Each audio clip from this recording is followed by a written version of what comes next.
Welcome back. The question here has asked to suggest a suitable physical situation for each of the following graphs. There are three scenarios. Let us go through one by one.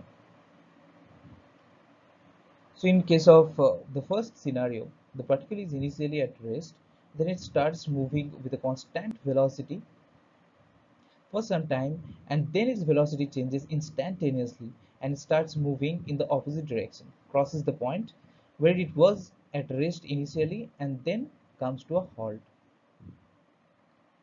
An example of this kind of situation might be a similar physical situation arises when a bowler throws a ball towards the batsman. The ball travels towards the batsman with some constant speed, and after the batsman hits the ball, it goes past the bowler and gets caught by a fielder, and its velocity comes down to zero within an instant. Now, the next situation. The velocity of a particle starts coming down to zero from some velocity with some constant acceleration, goes to zero and changes its direction. Then suddenly the direction of velocity changes and magnitude decreases. This is a case when a ball is thrown in the air.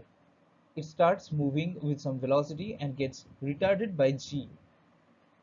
Its velocity becomes zero at the highest point, and its velocity then changes direction, and as it hits the ground, it loses some of its speed and gets a rebound, and this keeps on happening till it comes to rest.